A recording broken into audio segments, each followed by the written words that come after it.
ጣናስጥልን የተወደዳችሁና የተከበራችሁ ተመልካቾቻችን ለመላው የእስልምና እምነት ተከታዮች እንኳን ለ1446ኛው የኢድ አል-አድሃ አረፋ በዓል በሰላም አደረሳችሁ። የትውልድ ድምጽ ከሆነው ከኤኤምኤን የሰዓቱን ዜና ይዘን ቀርበናል። በቅድሚያም አርዕስተ ዜና። በሃይማኖት መሃል ለመግባት የሚሞክሩ ሰዎች ስላሉ ያን ሁሉ እርግፍ በማድረግ የራሱ ያማረችውን ሌሎች ሀገሮች የሚኮሩብንን ባህላችንን በማራመድ በተለይ ሙስሊሙ ደግሞ በዚህ ዙሪያ ትልቅ ትምህርት አለው። ሙስሊም ማለት የሰላም ዲን ነው፣ የአንድነት ዲን ነው። ይህንን በማጠናከር አንድነቱን መጠበቅ አለበት። ህዝበ ሙስሊሙ አንድነቱን በመጠበቅ ሃይማኖትን ሽፋን አድርገው የራሳቸውን አጀንዳ ለማስፈጸም የሚጥሩ የውጭና የውስጥ ጸረ ሰላም ኃይሎችን ዓላማ በማክሸፍ የሀገሩን ሰላም ሊጠብቅ እንደሚገባ የሃይማኖት አባቶች ገለጹ።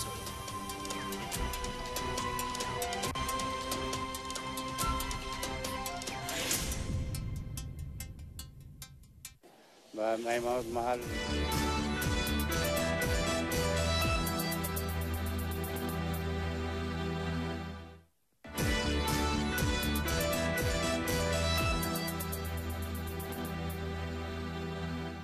ሲያርድ በሶስት አካፍሎ ሲጋውን በሶስት አካፍሎ ግማሹን ለቤት አንድ ሶስተኛውን ለጎረቤት አንድ ሶስተኛውን ደግሞ ለመሳኪን አብስሎ ማብላት በትክክል ተሰርቷል። አዎ አይተናል፣ ተሰርቷል።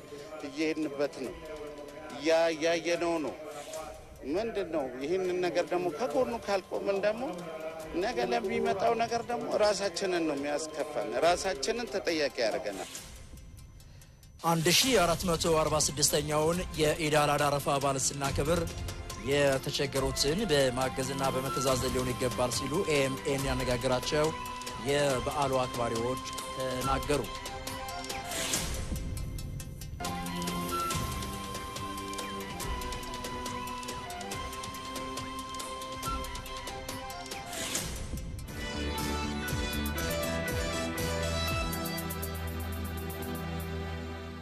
በድጋሚ ለመላው የእስልምና እምነት ተከታዮች እንኳን ለ1446ኛው የኢድ አል-አድሃ አረፋ በዓል በሰላም አደረሳችሁ። በዓሉ የሰላም የፍቅርና የመተዛዘን እንዲሆን ኤኤምኤን ይመኛል። ከመላው የስቱዲዮና የስርጭት ባለሙያዎች ጋር በጋራ በመሆን በምልክት ቋንቋ ፍቅር ተከበደ እንደዚሁም እኔ ሳለ ገብርኤል ተባረክ የምሽት ዜናዎችን እየመራን ቆይታ እናደርጋለን እና የውስጥ ጸረ ሰላም ኃይሎችን ዓላማ በማክሸፍ የሀገሩን ሰላም ሊጠብቅ እንደሚገባ የሃይማኖት አባቶች ገለጹ። የኢትዮጵያን ሁለንተናዊ እድገት ለማረጋገጥ በሚከናወኑ የልማት ተግባራት የነቃ ተሳትፎ እንዲያደርግም ተጠይቋል። ሄኖክ ዘነበ ተጨማሪ አለው።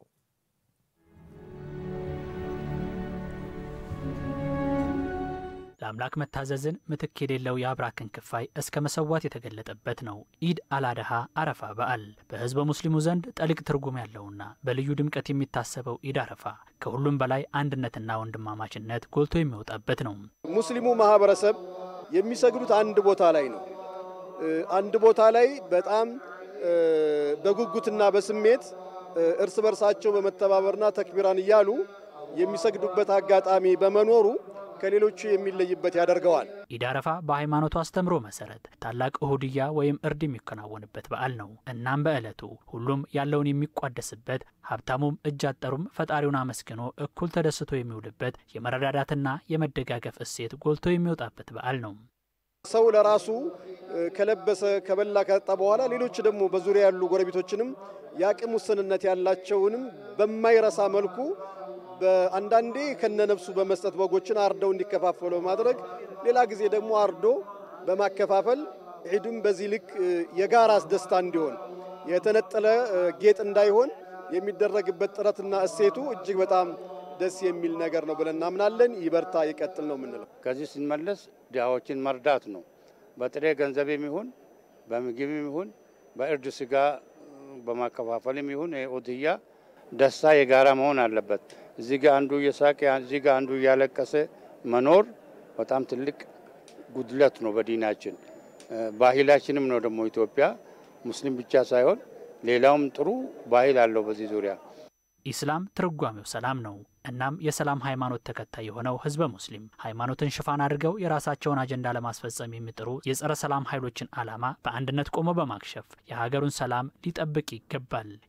መሰረት የሌላቸው ሚዲያዎች የሚዘረጉት መጣላት ምናምን በሃይማኖት መሀል ለመግባት የሚሞክሩ ሰዎች ስላሉ ያን ሁሉ እርግፍ በማድረግ የራሱ ያማረችውን ሌሎች ሀገሮች የሚኮሩብንን ባህላችንን በማራመድ በተለይ ሙስሊሙ ደግሞ በዚህ ዙሪያ ትልቅ ትምህርት አለው፣ ትልቅ መመሪያ አለው።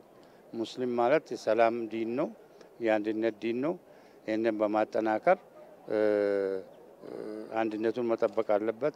ኢትዮጵያ አሁን ከጀመረችው ሁለንተናዊ የእድገት ጉዞ ለመጎተት የሚጥሩ ባዕዳንን በመታገል እየተከናወኑ በሚገኙ የልማት ስራዎችም በንቃት ሊሳተፍ ይገባል ተብሏል። የውጭ ጣልቃ ገብነትን አለማዳመጥና አለማየት በአሁኑ ጊዜ እንደ ድሮ ወደ ድሮ እጃዙ ቅኝ ይዘት ለማስፋፋት እየተሞከረ ያለበት ዘመን ውስጥ ያለ ነው። አቅም ያላቸው ሀገሮች አቅም የሌላቸውን ለማዳከም ሀገራችን ከዚህ ለማምላት ብዙ እየታገለች ነው። አልሐምዱሊላህ ረብል ዓለሚን ሁላችንም ለሀገር በዲንም በሃይማኖትም በስራም በልማትም መንግስታችን ትክክለኛውን መንገድ ሲይዝ በዛ መጓዝ ያስፈልጋል። ለ1446ኛው የኢድ አልአድሃ አረፋ በዓል የእንኳን አደረሳችሁ መልእክት ተላልፏል። አላሁ አክበር አላህ። በተመሳሳይ ዜና 1446ኛው የኢድ አልአድሃ አረፋ በዓልን ስናከብር የተቸገሩትን በማገዝና በመተዛዘን ሊሆን ይገባል ሲሉ ኤኤምኤን ያነጋገራቸው የበዓሉ አክባሪዎች ተናገሩ። 1446ኛው ዓመተ ሂጅራ ኢድ አልአድሃ አረፋ በዓል በአዲስ አበባ ስቴዲየም ተከብሯል። ንጉሱ በቃሉ ተጨማሪ አለው።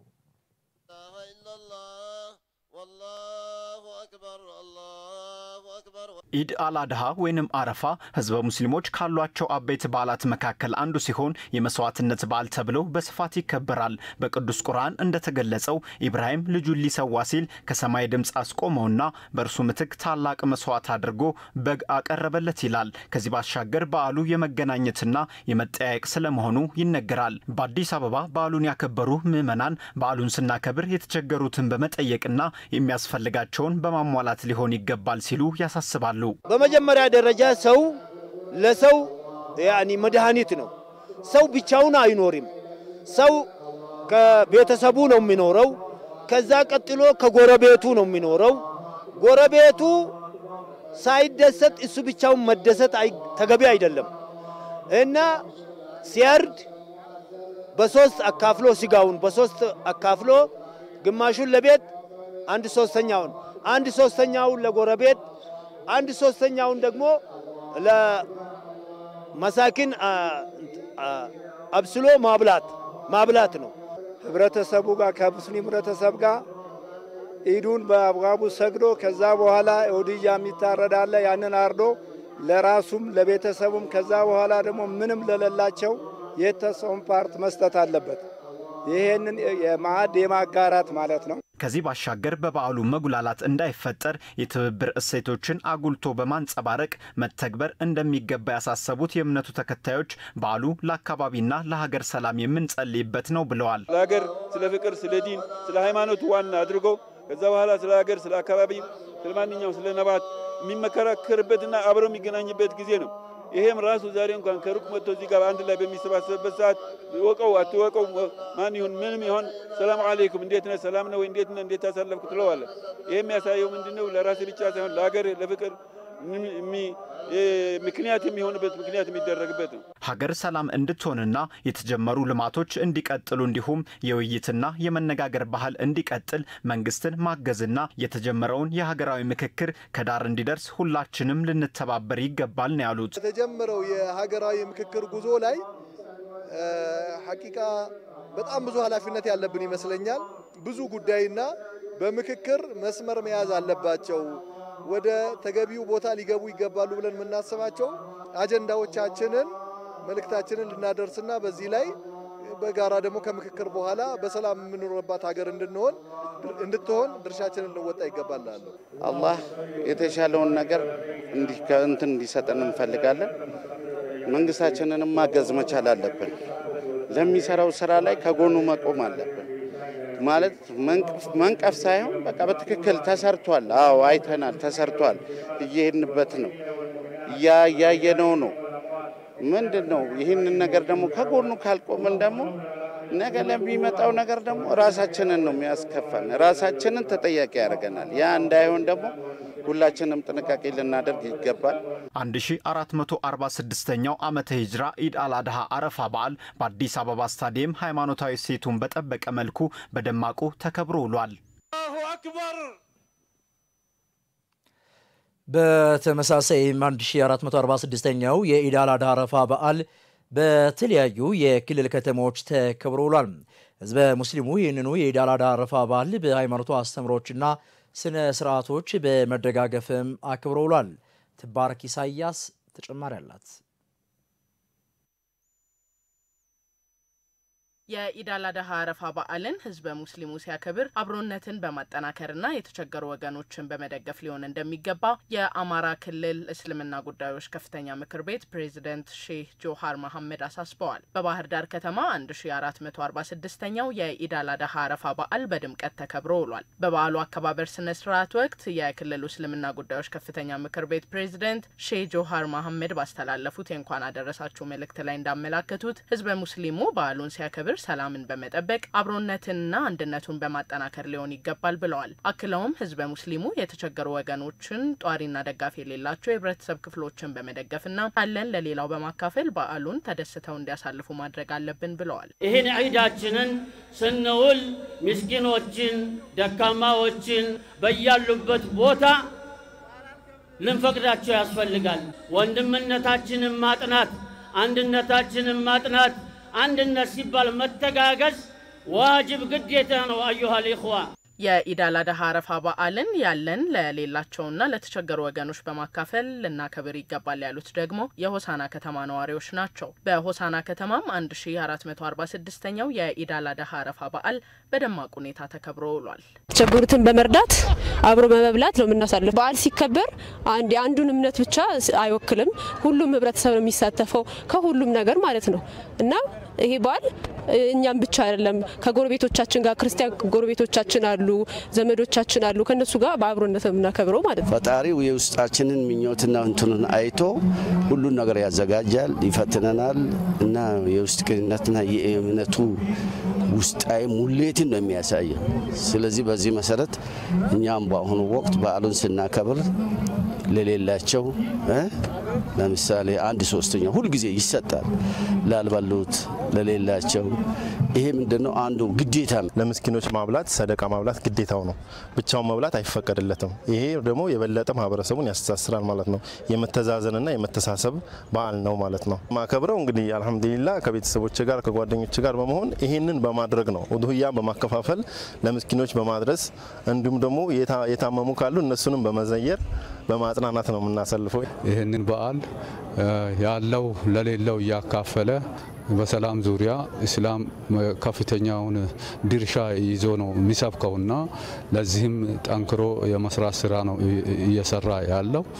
ከሌላ ህብረተሰብ ጋር ተቻችሎ የመኖርም ነገር ልክ በዚሁ መልክ የሚታይ ነው የሚሆነውና እንግዲህ እምነቱም ይህንኑ ነው እንግዲህ ለህዝቡ የሚሰብከው። በተመሳሳይ ዜናም 1446ኛው ዓመተ ሂጅራ የኢድ አልአድሃ አረፋ በዓል በሶማሌ ክልል የእስልምና እምነት ትዕዛዛትን በማከናወን ተከብሮ ውሏል። የክልሉ ርዕሰ መስተዳድር ሙስጠፌ መሐመድን ጨምሮ ከፍተኛ የመንግስት አመራሮች፣ የእስልምና እምነት አባቶችና መምህራን እንዲሁም የእምነቱ ተከታዮች በተገኙበት በጅግጅጋ ከተማ የሶላት ስነ ስርዓት ተካሂዷል። ይኸው የኢድ አልአድሃ አረፋ በዓል እንደ ሌሎች የክልል ከተሞች ሁሉ በጎንደር ከተማም በተለያዩ ሃይማኖታዊ ስነ ስርዓቶች በድምቀት ተከብሮ ውሏል። በዓሉ ሶላትና ተክቢራን ጨምሮ በተለያዩ ሃይማኖታዊ ስነ ስርዓት ሲከበር የእስልምና እምነት ተከታዮች፣ የመንግስት የስራ ኃላፊዎችና ጥሪ የተደረገላቸው እንግዶች ተገኝተውበታል። ህዝበ ሙስሊሙ በዓሉን ሲያከብር በችግር ውስጥ የሚገኙ ወገኖችን በመርዳትና በመደገፍ ሊሆን እንደሚገባ ተመላክቷል። በከተማዋ በሚከናወኑ የሰላም የልማት ስራዎች የነቃ ተሳትፎ እያደረገ የሚገኘው ህዝበ ሙስሊሙ በቀጣይም ለዘላቂ ሰላም እንዲሰራ ተጠይቋል። በተመሳሳይ በደቡብ ወሎ ዞንም በተለያዩ ከተሞች የ1446ኛው ዓመተ ሂጅራ የኢድ አል አድሃ በዓል ተከብሮ ውሏል። በደሴ ከተማ የሚገኙ የእስልምና እምነት ተከታዮች በሆጤ ስታዲየም በጋራ የሶላት ስነ ስርዓት አከናውነዋል። እንዲሁም በኮምቦልቻ ከተማ የኢድ አል አድሃ በዓል በተለያዩ ሃይማኖታዊ ስነ ስርዓቶች ተከብሯል። በከተማው የሚገኙ የእስልምና እምነት ተከታዮች ከማለዳው ጀምሮ የኢድ ሶላት በሚከናወንባቸው ስፍራዎች በመሰብሰብ ተክቢር አድርገዋል። በተመሳሳይ በወረባቦ ወረዳ የኢድ አል አድሃ አረፋ በዓል በድምቀት የተከበረ ሲሆን ህዝበ ሙስሊሙም በጠዋት ወደ መስገጃ ቦታ በማምራት የሶላት ስነ ስርዓቱን አከናውኖ ወደ ቤቱ ተመልሷል። 1446ኛው የኢድ አል አድሃ አረፋ በዓል ፍጹም ሰላማዊ በሆነና ሃይማኖታዊ አስተምህሮን በጠበቀ መልኩ በክልል ከተሞች ተከብሮ መዋሉም ተጠቁሟል። ኢድ አል አድሃ የመተዛዘንና የመረዳዳት በዓል እንደሆነም ይታወቃል። የተወደዳችሁ ተመልካቾቻችን እዚህ ጉዳይ ላይ ነው ቆይታ የምናደርገው። በተከታይነት ደግሞ መዲናችን አዲስ አበባን ጨምሮ በተለያዩ የሀገሪቱ ክፍል አካባቢ አጠቃላይ የዛሬው የኢድ አል አድሃ አረፋ በዓል እንዴት ተከበረ በምስለ ዜና ተከታትለን እንመለስ። عليك يا قمر المكة صلى الله عليك يا قمر المكة شمس المدينة سلام عليك صلى الله عليك يا قمر المكة صلى الله عليك يا قمر المكة شمس المدينة سلام عليك صلى الله عليك يا قمر المكة صلى الله عليك يا قمر المكة شمس المدينة سلام عليك صلى الله عليك يا قمر المكة صلى الله عليك يا قمر المكة شمس المدينة سلام عليك شمس المدينة سلام عليك شمس المدينة سلام عليك بسم الله أبتدي ذكرنا مدحول لتمدي عجلنا رفاهم باندي لو ساتشو لبي انديركا صلى الله عليك يا قمر المكة صلى الله عليك يا قمر المكة شمس المدينة سلام عليك إبراهيم تزو بفردو نبي إسماعيل اندي يردو ودان قد كرا سددو يا جليل أمرو نساكا صلى الله عليك يا قمر المكة صلى الله عليك يا قمر المكة شمس المدينة سلام عليك يسلا الله يميتكو آيا فجكرسو ماربو بيزات ترقول لتبقو يزاس هادرو ملايكا صلى الله عليك يا قمر المكة صلى الله عليك يا قمر المكة شمس المدينة سلام عليك أقرأ لنجيتا ودودي لقوازو نورو منقدي يعجنا ومرا ومفردي سايرفت لاني ميساكا صلى الله عليك يا قمر المكة صلى الله عليك يا قمر المكة شمس المدينة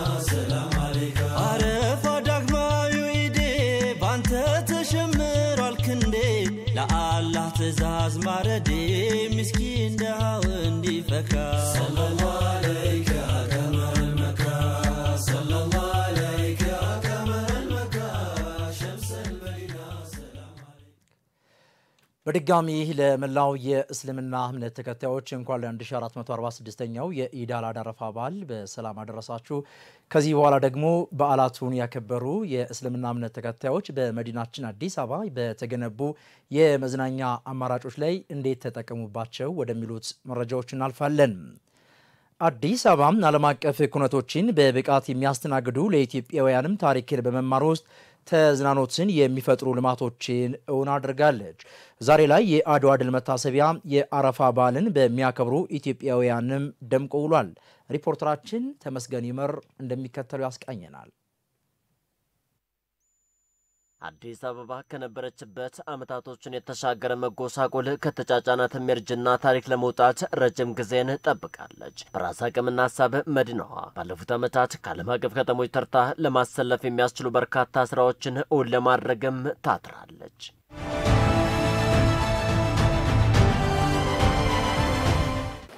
አዲስ አበባ ዛሬ ላይ ግን የተለየ ገጽታን ተላብሳለች። በሁሉም የመዲናዋ ስፍራዎች ላይ የመዝናኛ ስፍራዎች ከተጠቃሚነትና ከሰብአዊነት ጋር ተሰናስለው እንዲሰሩ ሆነዋል። አሁን መገኛችን ያደረግነው የአድዋ ድል መታሰቢያ ነው። ዛሬ ህዝበ ሙስሊሙ አረፋን ያከብራል። የአድዋ ድል መታሰቢያም ህዝበ ሙስሊሙን በደስታና በፌሽታ እያራጨ ነው። ልክ እንደዚህ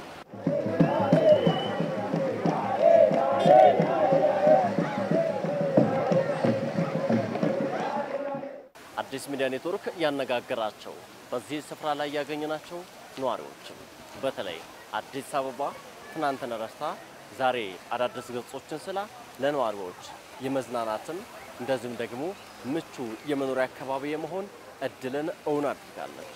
ይህ ደግሞ በነዋሪዎች እንዲህ ይገለጻል። ከዚህ በፊት የነበረው ቆሻሻ ነበረ፣ የሚያስጠላ ነገር ነበረ። በየቦታው ሽንት የሚሸናበት ንጽህናው በቃ ሌዚ የሆነ ንጽህና ነበረ። አሁን ግን እንደምታየው እንግዲህ በጣም ደስ የሚል ነገር ነው። ግራን ይዘ ነው የምትሄደው። መንገዱ በስነ ስርዓት የተስተካከለ ነው። ጽድት ብሏል ከተማው። ግሪን ኤሪያው አረንጓዴ ልማቱ በጣም ያምራል። በቃ ደስ የሚል ነገር ነው አሁን ላይ ያለው። ለመስገድ እንኳን ስትመጣ አእምሮህ እንኳን የሆነ ውስጥ ሰላም አለው ማለት ነው። ደስ የሚል ነገር አይተህ ነው የምትመጣው። በስራ ጉዳይ የሚኖረው ያው ሳውዲ አረቢያ ነው፣ መካ ከተማ ነው የሚኖረው። እዛ ሲኖር በጣም አዲስ አበባ ተለውጣለች፣ ኢትዮጵያ ተቀይራለች ምናምን ሲባል አናምንም ነበር። በእውነቱ ግን በሚዲያ በቲክቶክ በፌስቡክ ምናምን ስናይ እንገረማለን፣ ግን አናምንም ነበር። ከዛ ቅርብ ጊዜ ነው ወደ አንድ ወር ሆኖኛል እዚህ ከመጣው። እንደመጣው እዚህ ነው የመጣሁት። እውነትም የሚገርም ነው በጣም እንደ እውነትም እዛ በሚዲያ ያየነው ነገር በእውነትም እዚህ ደርሼ በመምጣቴ በጣም ነው ደስ ያለኝ። አዲስ አበባ ከ13 ዓመት በፊት መጥቻለሁ ወደ ውጭ ሀገር ስሄድ ማለት ነው። ብዙ ዙሪያ ጠይቻታለሁ። እንደዚህ አይደለም እንደ ህልም ነው ይመስላል አሁን ስናይ ማለት ነው። ሰማይና ምድር ነው። በጣም ደስ ያለኝ። በጣም ደስ ይላል። እኔ ከዚህ በፊት ያው ስደት ላይ ነበርኩኝ እና በመጣሁበት ሰዓት ላይ በጣም ብዙ ነገር ተቀይሮ ነው እንትን ያለው እና በጣም ደስ ይላል። በአሁን ሰዓት ያለንበት ማሻአላ በጣም አሪፍ። በአሁን ሰዓት ላይ ያለውን ነገር እንደ ኤሮፕ በላት በቃ አሁን እኮ በጣም ሀገራችን በጣም ተለውጧል። ወደ ስደትም መሄድም የለም ካሁን በኋላ። የአካባቢው ጽዳቱ በጣም ደስ ይለኛል። እኔ ደስ ስለሚለኝ ነው እኮ መጣሁት ራሴ ማለት ነው። ከቤት ስትወጣ እኮ አንተ የት ሄዳለሁ ብለህ በቃ አእምሮን ዘና ለማድረግ ማለት ነው። እዛም እጄ ትንሽ ቁጭ ብዬ ልምጣ በሚል ግምት ነው መጣሁ። ለምን አካባቢው ደስ ስለሆነ፣ አንደኛ እንትን ነው የጀግኖች ማዕከል ስለሆነ ማለት ነው። ሁለተኛ ይስባል ቦታው ራሱ ማለት ነው። ደስ ይላል በቃ። በርካቶች በዓል እንደዚህም ደግሞ የተለያዩ አጋጣሚዎች ሲኖሩ ወደዚህ ቦታ ያመራሉ። እዚህ ቦታ ላይ ታሪክን ይማራሉ፣ ተዝናኖትን ይከውናሉ። ከቤተሰብ ጋር ከጓደኛ ጋር ፌሽታን መጋራት የዚህ ስፍራ መገለጫም ሆኗል። በዛሬው ዕለት በዚህ ቦታ ላይ አረፋን ሲያከብሩ ያገኘናቸውም ይህን ሀሳብ ይጋሩታል። ከመብላት አይቶ ከሚያስደስተውን ነገር ነው የምፈልገው እሱ። ስለዚህ እኔ በጣም ደስ ይለኛል ማለት በበኩል አሁን በቃ ሁሉም ቦታ ውበት ነው፣ አምሮዋል። በእውነት ማውራት ከሆነ ማለት ነው እኔ አደንቃለሁ። ድሮ እንደዚህ አይደለም ፎቶ ልትነሳ ቀርቶ ለማለፍ እንኳን የሚቀፍ ቦታ ነበረ። አሁን ግን እንደምታየው ፎቶ እንኳን እየተነሳ ደስ የሚል ነው። ፎቶ ትነሳለህ። ለፎቶ እንኳን ስትነሳ ቦታው ያምራል። ገባ? የሚያምር ነገር አስቀርተ ፎቶ ላይ ትሄዳለህ ማለት ነው። ይሄ በጣም ደስ የሚል ነገር ነው። ወደ ሌሎችም ከተሞች ላይ እንደዚህ አይነት ነገር ቢለመድና ሌላም ያለሙ ከተሞች በዚህ አጋጣሚ ቢለሙ እና ከተማችን ጽድት ያለች ነች። በጣም ምርጥ ነው። ብዙ አመት ያው ስደት ላይ ነበርኩ እንዳልኩ በጣም ከመጣው በኋላ በጣም ተለውጦ በጣም እንትን ብሎ ከዛ በኋላ እዚህም ባለውበት ሰዓት ላይ እያዩ የተሰራው ነገር ላይ በጣም ደስ ይላል። በአዲስ አበባ ከተማ በግል በቤተሰብና ከጓደኛ ጋር በጋራ በመሆን የእረፍት ቀናትን በአብሮነት ለማሳለፍና ለመዝናናት የሚያስችሉ ስፍራዎች እየተበራከቱ መምጣታቸው ይታወቃል። በእረፍት ቀናትም ሆነ በበዓል ዕለት የመዝናኛ አማራጭ መሆን ከቻሉት መካከል ደግሞ የቦሌ ቡልቡላ ፓርክም ይገኝበታል። ዳንኤል መላኩ ተጨማሪ አለው። ተመልካቾቻችን እንኳን ለ1446ኛው የኢድ አል አድሃ አረፋ በዓል በሰላም አደረሳችሁ። እንግዲህ ሜን በቦሌ ቡልቡላ ፓርክ በመገኘት የበዓል ተዝናኖቱ ምን ይመስላል የሚለውን ላይ ያስቃኛችሁ ነው። ስለዚህ ደግሞ ይህ ፓርክ ከስጋት ምንጭነት ወደ መዝናኛ አማራጭነት ከተቀየሩ ቦታዎች አንዱና ዋነኛው ነው። እስኪ አጠቃላይ ውስጡ ያለው የተዝናኖት ምን ይመስላል የሚለውን እናስቃኛችሁ። እሺ፣ አመሰግናለሁ። በቅድሚያ እንተዋወቅ። ስሜ ሀሽም ይባላል። ሀሽም ተሰመል ይባላል። መልካም፣ እንኳን አደረሳችሁ ብያለሁ። እንደዚህ ከቤተሰብ ጋር ለበዓል መጥቶ ሰብሰብ ብሎ መዝናናት መጫወት ምን አይነት ስሜት አለው? ቀደም ሲልም እዚህ ሰፈር ነው አለኝ። እንደምናውቀው ቆሻሻ መጣያ እንደነበረ እናውቃለን። አሁን ደስ የሚል መሰብሰቢያ ቦታ ለልጆችም መተንፈሻ ቦታ መሆኑ በጣም ደስ የሚል ቦታ ነው። እኛም እንደዚህ መብቃታችን ደስ ይለናል። መንግስታችንም እናመሰግናለን። መልካም። ስለዚህ ነው የበዓል ጊዜ እንደዚህ አይነት ፓርኮች ላይ ልጅን ይዘው ሰብሰብ ብሎ በአቅራቢያ ከመኖሪያ አካባቢ በጣም በቅርብ ርቀት ላይ እንደዚህ መሰራቱስ ምን አይነት ደስታ ነው? ያው ይሄ ቀደም ብሎ ያልተለመደ ነገር ነው።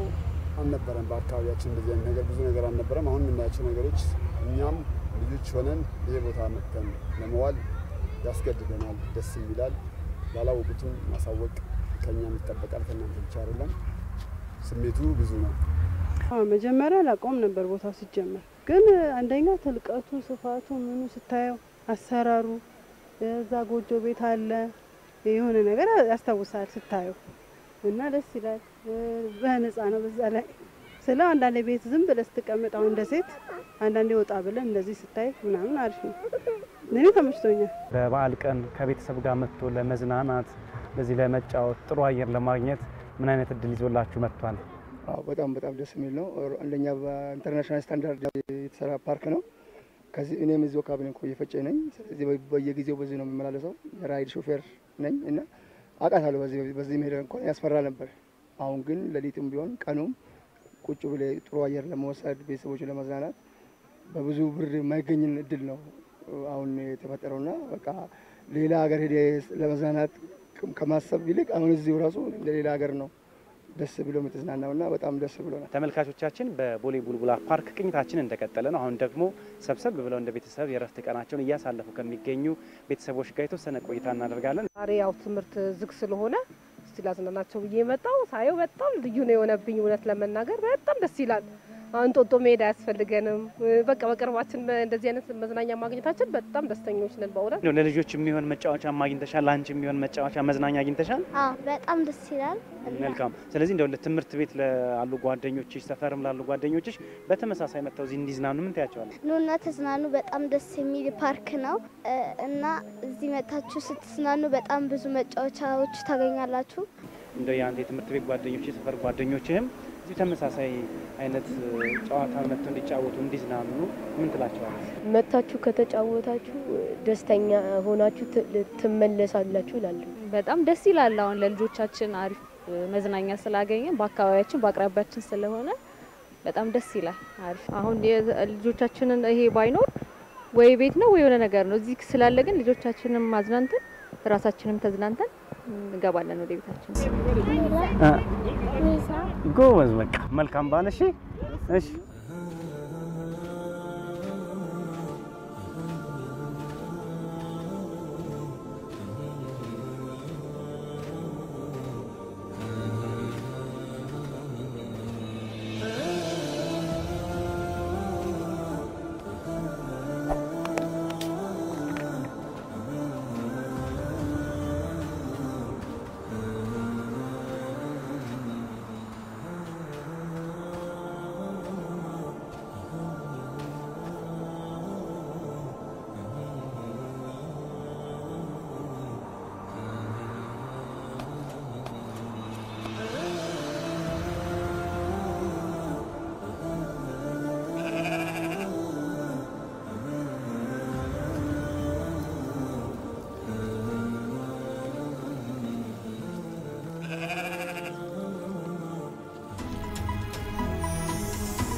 መንገድ አይኑ ይፍሰስ አይባልም ደርሶ የወሰደውን ሰው ያመጣል መልሶ።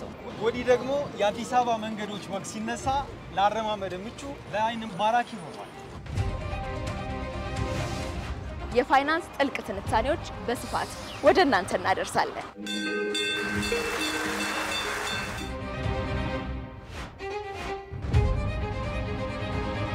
አዲስ አበባ እንደ ንስር ራሷን እያደሰች እየተዋበች እየተሞሸረች። Addis Ababa, you just see well-lit streets, clean streets. አስገባሰ? አዎ አስገቢ። አዲስ አበባ ውስጥ የማንገባበት ጓዳ ጉድጓዳ የለም። የአዲስ አበባ የጥበብ እጆች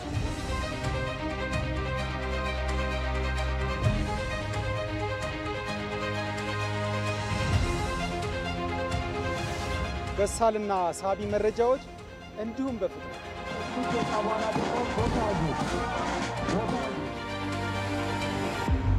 የህዝብ አገልግሎት ተቋማት አገልግሎታቸው ሲፈተሽ አሁንስ እንዴት ይሄዳል? ኦሬዲ የጨረስኩ ፎርሙላ ነው። ከመሃላችን ሰው ገባ። ለምንድን ነው ይሄ ነገር የሆነው?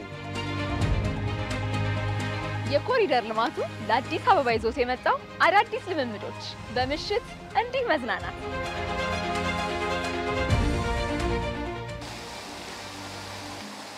በዚህ ሁሉ መሃል ኤኤምኤን 24/7 ከናንተ ጋር ለ24 ሰዓት ሰባቱንም ቀን ከናንተ ጋር ነን። ኤኤምኤን 24/7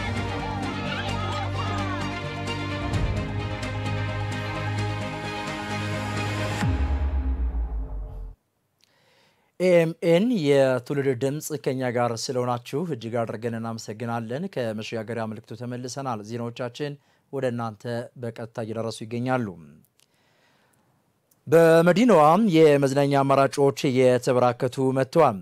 እነዚህ የመዝናኛ አማራጮችን ሰዎች በበዓላት ቀን እንዴት እያሳለፉባቸው ነው ሲል ኤኤምኤን በካሳንችስና በሜክሲኮ አካባቢ ምልከታ አካሂዷል። ታዲያ ሪፖርተሮቻችን በቀጥታ መረጃውን ሊያጋሩን አሰገደ ኪዳነ ማርያም በሜክሲኮ እንደዚሁም አሸናፊ በላይ ደግሞ ከካሳንችስ ይገኛሉ። ሁለቱንም በየተራ መረጃዎችን የሚያጋሩናል። ቀዳሚ ምን ያደርገው ሜክሲኮ አካባቢ የሚገኘው ሪፖርተራችን አሰገድ ኪዳነ ማርያም ጋር ቆይታ እናደርጋለን። አሰገድ እንደምን አምሽታል? እስኪ አጠቃላይ በሜክሲኮ አካባቢ ያለው የምሽት ድባብና እንደዚሁም ደግሞ የ1446ኛውን በዓል እያከበሩ የሚገኙት የእስልምና እምነት ተከታዮች የመዝናኛ ስፍራውን እንዴት እየተጠቀሙት ነው የሚለው መረጃ ለተመልካቾች አድርሰልን።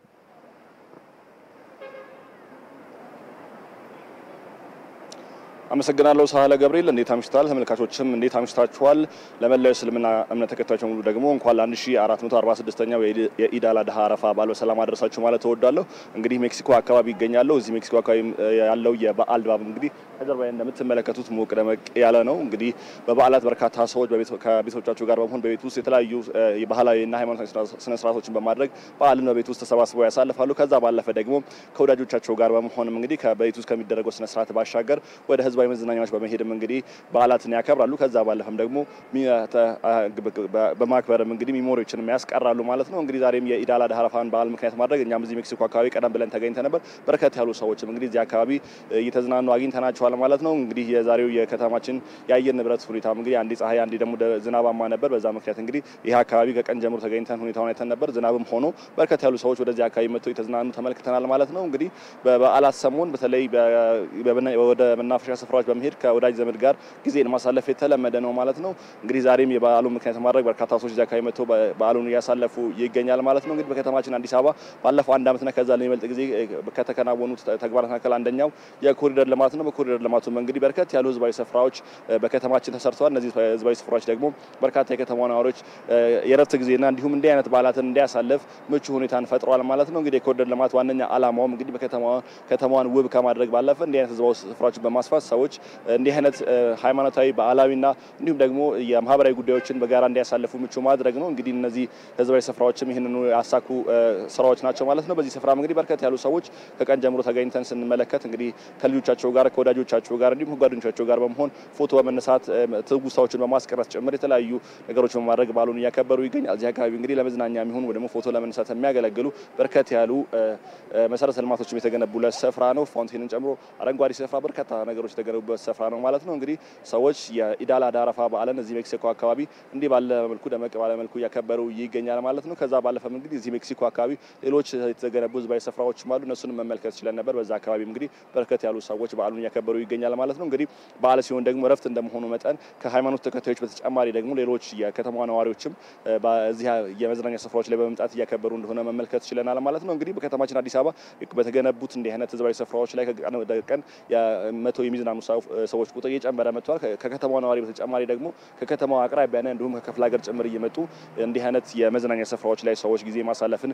እየለመዱ መጥቷል ማለት ነው። እንግዲህ ከቅርብ ጊዜ እኛም በዘገባችን እንደምንመለከተው በርካታ ሰዎችን በእንዲህ አይነት ስፍራዎች ላይ እየተመለከትን ነው።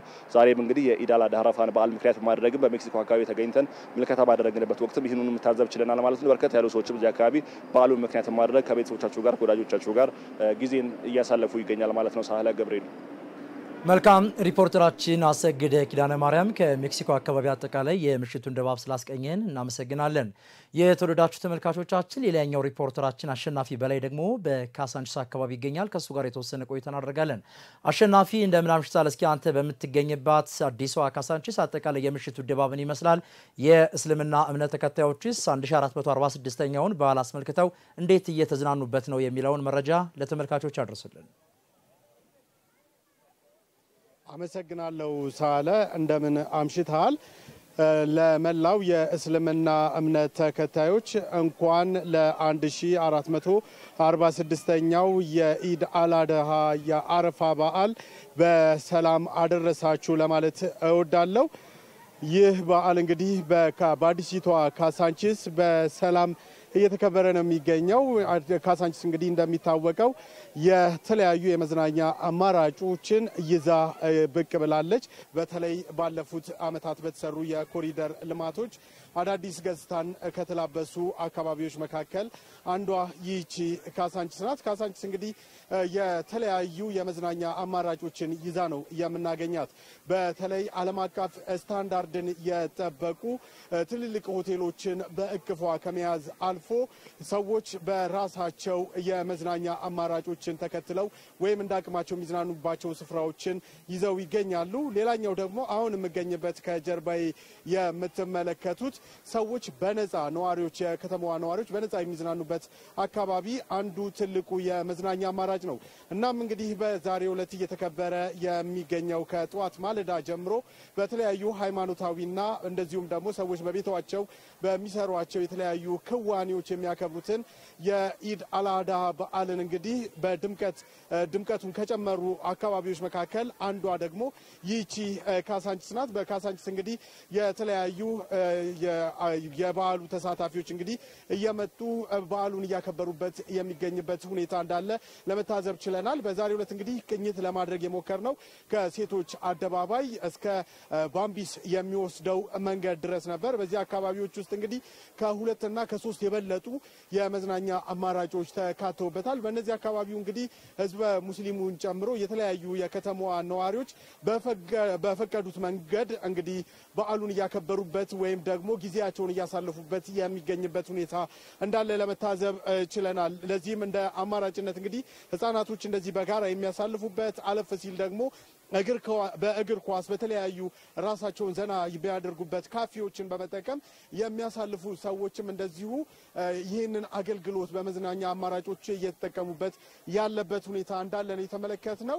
እንግዲህ የኢድ አልአድሃን እንግዲህ በምስሉ ላይ እንደምትመለከቱት እያከበሩ የሚገኙ የህዝበ ሙስሊሙ በራሳቸው ሃይማኖታዊ አለባበስ ልጆቻቸውን ይዘው በዚህ የመዝናኛ አካባቢ መጥተው በዓሉን ሲያከብሩ የተመለከትንበት ሁኔታ አለ። ሌላው እጅግ የማረከኝና የሳበኝ ጉዳይ የበለጸገች ኢትዮጵያን ለመጪው ትውልድ ከማስተላለፍ አንጻር እየተሰሩ ያሉ ስራዎች በርካታ እንደመሆናቸው መጠን ይህ ደግሞ የካሳንቺስ አንዱ አማራጭ ሆኖ ነው የቀረበው። እንደምትመለከቱት እስከ ምሽቱ 1 ሰዓት ተኩል ድረስ ልጆች ከኋላዬ እየተዝናኑ እየተጫወቱ የሚያሳልፉበት ሁኔታ አለ። ይህ እንግዲህ ለአይምሮ እድገታቸው ከፍተኛ አስተዋጽኦን እንደሚያበረክት ሙን ነው። አለፍ ሲል ደግሞ ወላጆቻቸው ደግሞ ከልጆቻቸው ራቅ ብለው በጋራ ተሰባስበው ስላለፈው ህይወታቸው ስለመጪው ጊዜ እንደዚሁም ደግሞ አሁናዊ ሁኔታቸውን የሚወያዩበትን እድል የፈጠረ ነው። ከኋላ እንደምትመለከቱት በኢትዮጵያ ለመጀመሪያ ጊዜ የሆነው የውሃ ፏፏቴም ይገኛል። ይህ የውሃ ፏፏቴም እንግዲህ ለበዓሉ አንድ ትልቅ ድምቀትን እየጨመረ ሆኖ ነው የምናገኘው። በአጠቃላይ እንግዲህ አዲሲቷ ካሳንቺስ ለአዲሱ ትውልድ ብሎም አሁን ላይ ላለነው ለነዋሪዎቿ እንግዲህ ውብ ገጽታን ውብ በዓልን ውብ ጊዜን እየፈጠረች እንደሆነ መመልከት የቻልንበት ሁኔታ ነው ያለው። በአጠቃላይ እንግዲህ የበዓሉ ድባብ ይሄንን ይመስላል። እስከ ምሽቱ 1 ሰዓት ተኩል ከዛም በላይ እንግዲህ የሚቆይ ይመስላል። ከኋላ እንደምትመለከቱት በአጠቃላይ እንግዲህ የበዓሉ ድባብ ይሄንን ይመስላል። ወደ አንተ መልሳለሁ ሳለ። መልካም ሪፖርተራችን አሸናፊ በላይ ከካሳንቺስ ላደረስከን መረጃ እጅግ አድርገን እናመሰግናለን። በተመሳሳይም አሰገደ ኪዳነ ማርያም ከሜክሲኮ ላደረሳችሁን መረጃ ሁለታችሁንም እጅግ አድርጌ አመሰግናለሁ። መልካም ምሽት ተመኘው። ቀጥለናል። የተወደዳችሁ ተመልካቾቻችን የአባት ነብዩ ኢብራሂምና የልጃቸው ኢስማኤል ከፍ ያለ ለፈጣሪ የመገዛት ተግባር በሌላ በኩል እርስ በርስ መከባበርና ራስን አሳልፎ እስከ መስጠት የሚያደርስ ቤተሰባዊ ፍቅር በእስልምና እምነት ተከታዮች ዘንድ የሚከበረውና ይህን ታሪክ መነሻ ያደረገው የኢድ አል አረፋ በዓል ምን ያስተምረናል? ለመሆኑ የዚህ ፍቅር መነሻ ምንድነው? እኛስ ከዚህ ታሪክ ምን እንማራለን? ሲል ሪፖርተራችን አንዋር አህመድ እንደሚከተለው ይነግረናል።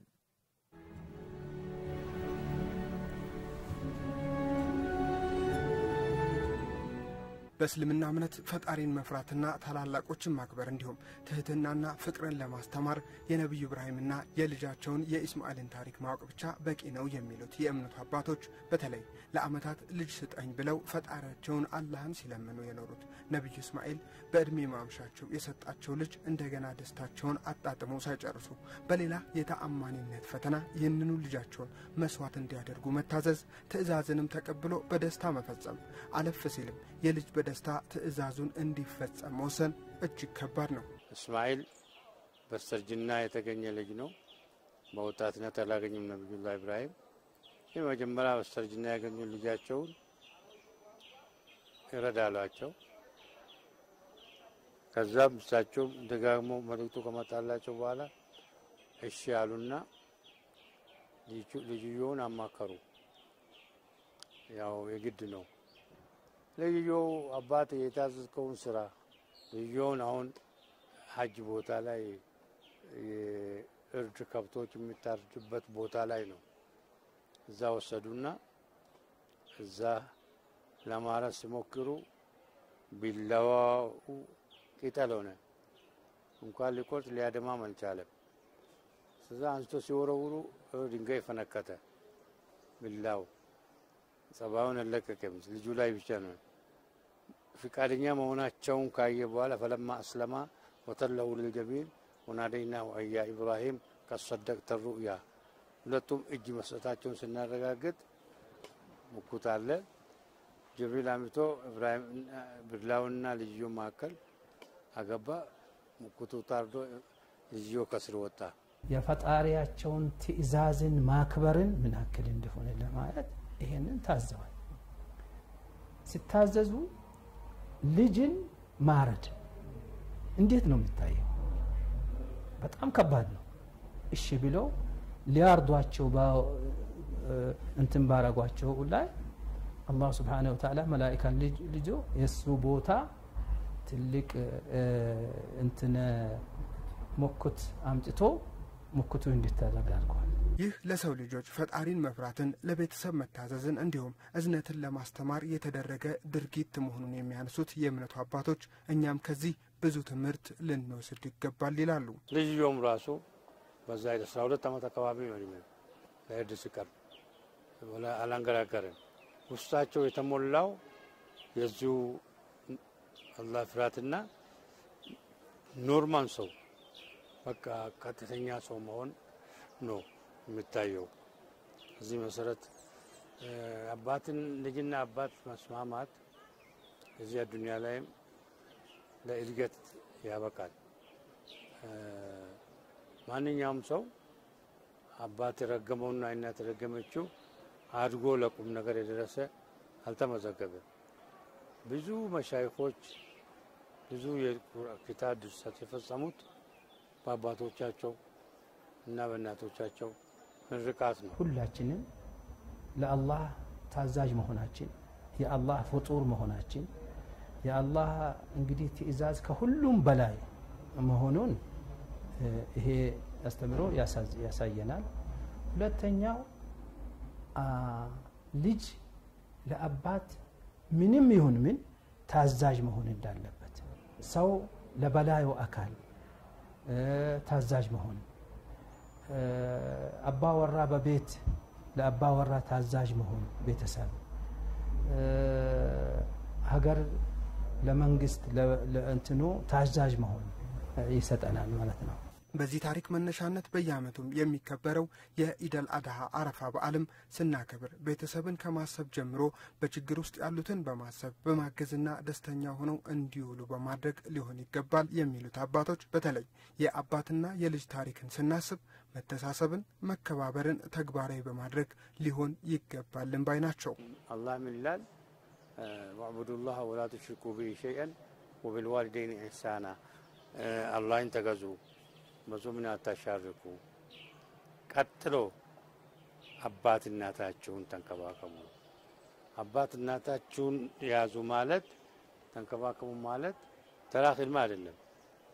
ተራ ኺድማማ ውለታ መመለስ ነው። ውለታ መመለስም አይቻልም። ከሚፈለገው በላይ ተንከባከባቸው። ምን ይጎላቸዋል በላቸው። ያቅምን አይል ራስም ዝቅ በልላቸው። ምንም እነሱ የተናገሩትን መልስ መጥፎ ነገር አትመልስባቸው። እቺ ቃል ኡፍ የምትለው ቃል ብዙ ቋንቋዎች ይጠቀሙበታል። አሁንም አረብም ሀገራችንም የተለያየ ቦታ ኡፍ የምትለው ቃል የመሰልቸት ምልክት ቃል ናት። ሰው ሲደክምም ኡፍ ይላል። ወላ ተቁል ለሁማ ኡፍ ነው ያለው። እንደ በቁርአን በግል ቃሏን አስቀምጠው ኡፍ እንኳን እንዳትላቸው። ሰለቸኝ ማለት ምልክት ነው። የአባትና እናት ኺድማና ትእዛዝ ሰለቸኝ የሚል ቃል ሊደረግለት አይገባም። ይሄ እንግዲህ አብሮነት፣ መተባበር፣ መተጋገዝ፣ የአብሮነት የመዋደድ የመፈቃቀር ይሰጣል፣ ያስተሳሰራል። ሁልጊዜ አብሮ ያሉት አካባቢ ያሉትን ሰዎች ጋራ ፍቅርና ደስታን ይፈጥራል።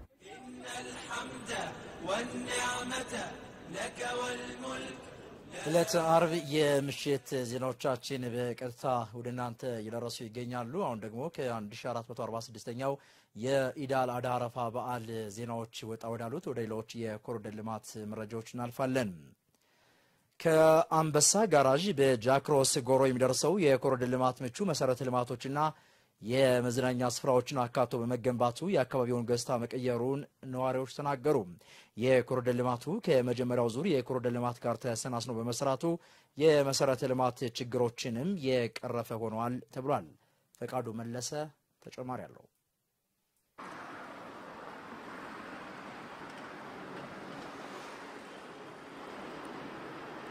ሁለተኛው ዙር የኮሪደር ልማት እንግዲህ ከመጀመሪያው ዙር ጋር ከተሳሰረባቸው አካባቢዎች አንዱ ከቦሌ ወደ ጃክሮስ የሚወስደው ወይም ወደ ጎሮ የሚወስደው መንገድ ነው። እንደምትመለከቱ እንግዲህ ይህ መንገድ በሁለቱም በኩል እየተገናኘ እየተሳሰረ ይገኛል። የከተማዋን ጉራማይሌ መልኮችን እየቀየረ ዘመናዊ የእግረኛ መንገዶች እንደዚሁም ደግሞ ሌሎች የትራንስፖርት አማራጮችም ጭምር ተካተውበት እየተሰራ ነው የሚገኘው። በዚህ መልኩ እንግዲህ እንደምትመለከቱት የሳይክል ትራንስፖርትም ጭምር የሚጠቀሙ ሰዎች አሉ። አጋጣሚ እንግዲህ እዚህም አንድ ሳይክል የሚነዳ ወንድም ያለ ከሱ ጋር የተወሰነ ቆይታ አድርጋለሁ። በቅድሚያ አመሰግናለሁ። እንዴት አገኘው መንገዱን? በጣም አሪፍ ነው፣ ምቹ ነው፣ ቆንጆ ነው። እንደ ትራንስፖርት የምትጠቀመው ሳይክል እስኪ ካንተ ጋር ያለው ቁርኝት ምንድነው? አዎ እኔ እንደ ትራንስፖርት ነው የምጠቀመው። ወደ ስራ ቦታ እሄዳለሁ፣ ከስራ ቦታ እመለሳለሁ። ከእንዛ ነው የምጠቀመው። ከየት ወደ የት ነው የምትጠቀመው? ከጎሮ መገናኛ። እንዴት ነበረ ከዚህ የምትጠቀመው? ከጎሮ እስከ መገናኛ የሚዘልቅ የሳይክል መንገድ አልነበረም? አልነበረም። ውስጥ ለውስጥ ነው መኪና በጣም ነው የሚያስጠራው። በዛ ውስጥ ለውስጥ ነው የሚመጣው። በጣም አስቸጋሪ ነበር። አሁን ምንም መኪና ምንም ትክክልም ሁሉ ልጆቹ አብዛኛው ከኔ ጋር ጓደኞች ሳይክል ገዙ። አብረን ነው የምንወጣው፣ አብረን እንመጣለን። ጠዋትና ማታ ዘውትረህ ነው የምትጠቀመው? አዎ።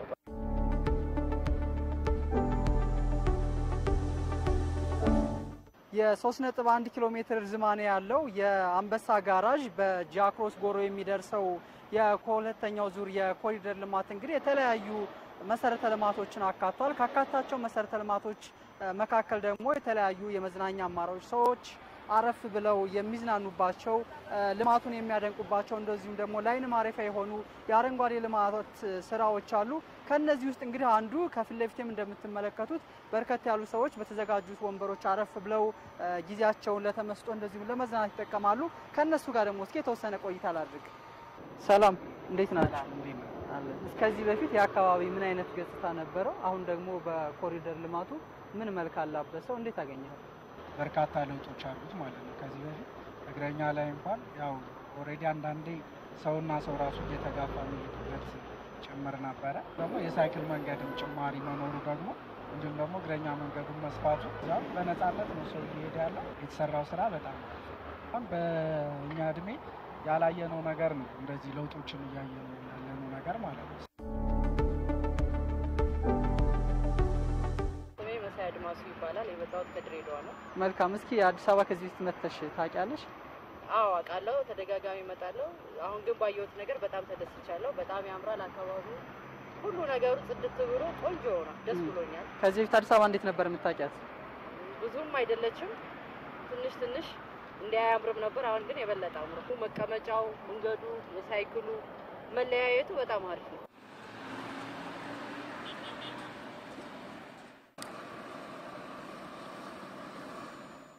ቅኝታችንን ቀጥለናል ተመልካቾቻችን። አሁን ደግሞ የምንገኘው እንግዲህ እንደምትመለከቱት መለስተኛ የመዝናኛ ፓርክ ወይም መናፈሻ ስፍራ ላይ ነው። ይህ ስፍራ እንግዲህ የተለያዩ አገልግሎቶችን ያካተተ ነው። ከኋላ እንደምትመለከቱት ካፍቴሪያ አለ፣ የካፌ አገልግሎት የሚሰጥ። ወደ ኋላ ደግሞ ዘመናዊ መጸዳጃ ቤትም ጭምር ተካቶበታል።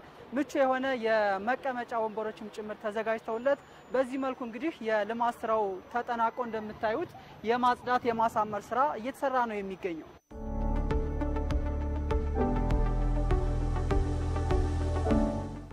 በጣም የሚታይ ነገር በፊት ምን እንደነበረ አሁን ምን እንደነበረ የሚታይ ነገር ነው።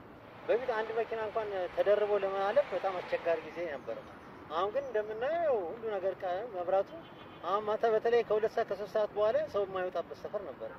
አሁን እራት በልተን ከልጆቼ ጋር ከባለቤቴ ጋር እራት በልተን 3 ሰዓት ተኩል 4 ሰዓት ላይ ወክ የምናደርግበት ነው። ከአንበሳ ጀምሮ እዛ አለማየሁ ህንጻ ድረስ ደርሰን የምንመለስበት አካባቢ ሆኗል። ሰውና መኪና እንኳን እንዴት እንደተራራቀ አሁን ድሮ እኮ እጃቸውን ይዘን ነው ልጆቻችንን። አሁን ግን እዚህ ጋር ለቃቸዋለሁ፣ እኔ ኋላ ኋላቸው እሄዳለሁ። ምን ብለን እንደምናገር ምን ብለን እንደምናደንቅ ራሱ በጣም የሚገርም ነው። አሁንም ሀገራችን ትበልጽግ ነው የምንለው። ታሪክ ነው ብቻ በአጭር ጊዜ ውስጥ ደግሞ ሆኖ ነው።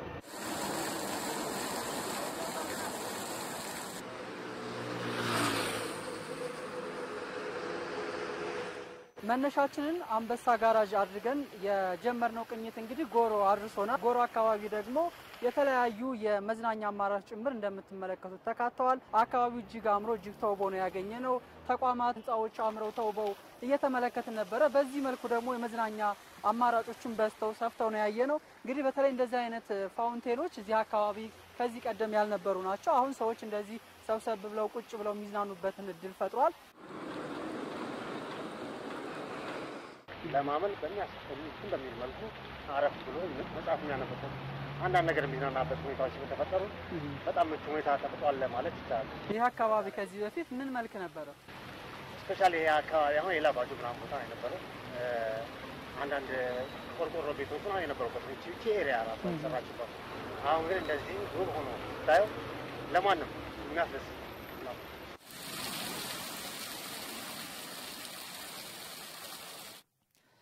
ተመልካቾች እዚህ ጉዳይ ላይ ነው ቆይታ የምናደርገው። አጠቃላይ የምሽት ድባቡ ምን ይመስላል የሚለውን ልትነግረን ደግሞ ሪፖርተራችን ራሄል አበበ በስፍራው ላይ ትገኛለች። ከእሷ ጋር የተወሰነ ቆይታ እናደርጋለን። ራሄል እንደምን አምሽተሻል? እስኪ አጠቃላይ የጃክሮስ ጎሮ አዲስ እየተሰራ ያለው የኮሪደር ልማት ምን ይመስላል? የምሽት ድባቡ ለተመልካቾቻችን መረጃዎቹን አጋሪልን።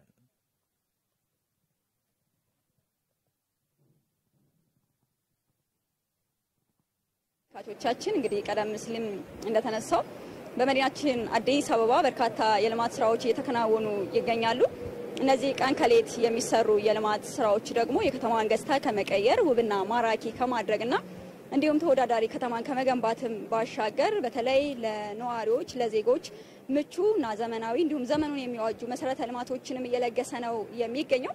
በዚህም እንግዲህ በርካታ ደረጃቸውን የጠበቁ የእግረኛ፣ የተሽከርካሪ፣ የሳይክል አረንጓዴ ስፍራዎች እንደዚሁም ዘመናዊ ፖሎች፣ መብራቶችና እንደዚሁም ካሜራዎች የተገጠመላቸው መሰረተ ልማቶች እንግዲህ በየአካባቢው የተሰሩ ነው የሚገኙት።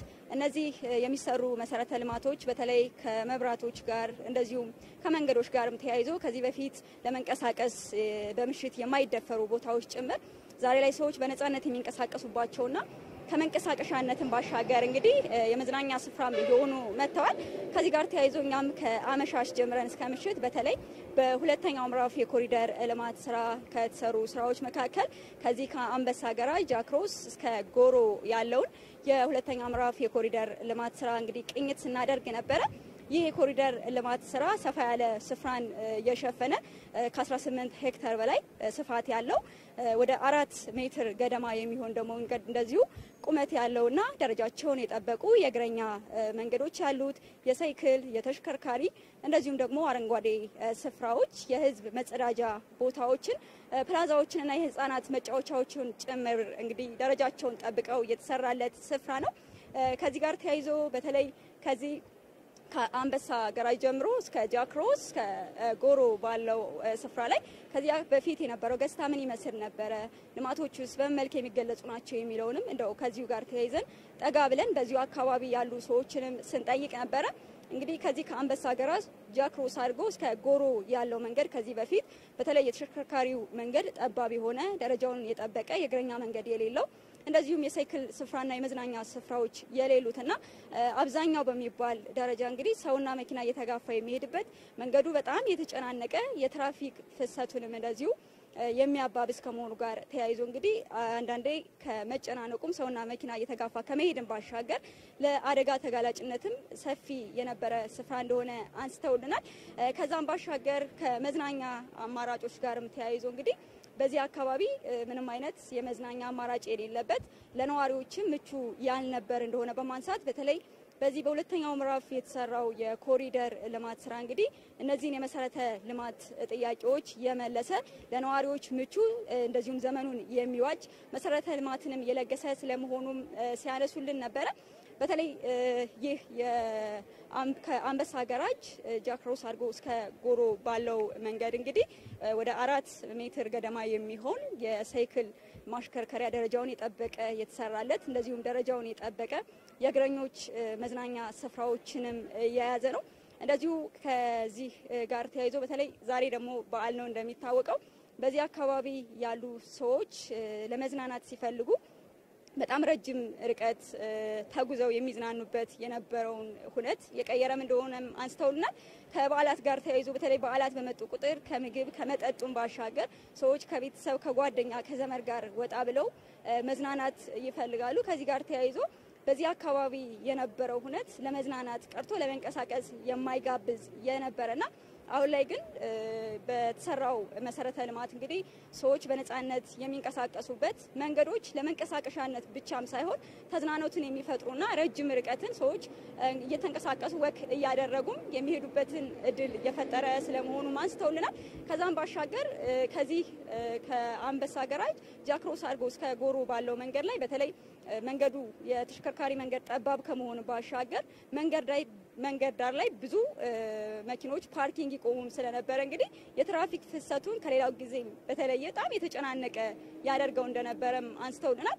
አሁን ግን በዛ ያሉ ምናልባትም ከ3 የሚበልጡ የታክሲ ማቆሚያ ስፍራዎች እየተገነባለት ከመሆኑ ጋርም ተያይዞ በዚህ አካባቢ ያለው የትራፊክ ፍሰት እንዲቀንስና ሰዎች በነጻነት መንገድ ላይ የሚያጠፏቸው ጊዜያቸው ተቆጥቦላቸው በነጻነት የሚንቀሳቀሱበትንም እድል የፈጠረ ስለመሆኑም አንስተውልናል። በአጠቃላይ ይህ የኮሪደር ልማት ስራ እንግዲህ በጣም በአጭር ጊዜ ተሰርቶ ወደ መጠናቀቁ የተቃረበ ነው። ከዚህ ጋር ተያይዞ ይህ ልማት እንግዲህ ሰዎች እስከ ምሽት ያለ ገደብ በነጻነት የሚዝናኑበትን እድል የቀረፈ እንደዚሁም ደግሞ በነጻ ያለምንም ወጪ ሰዎች ጥሩ ጊዜ እንዲያሳልፉ ያስቻለና የስራ ባህልን የቀየረና ፕሮጀክቶች በአጭር ጊዜ ተሰርተው መጠናቀቅ እንደሚችሉ ያሳየ ትልቅ ፕሮጀክትና ልማት እንደሆነም በዚህ አካባቢ ያነጋገርናቸው ሰዎች አጋርተውናል። በአጠቃላይ በዚህ አካባቢ ጥሩ እንቅስቃሴ ነው ያለው፣ ሰው እየተዝናና ነው ያለው ነገር ይህን ይመስላል። መልካም ሪፖርተራችን ራሄል አበበ እጅግ አድርገን እናመሰግናለን። መልካም ምሽት ተመኘው።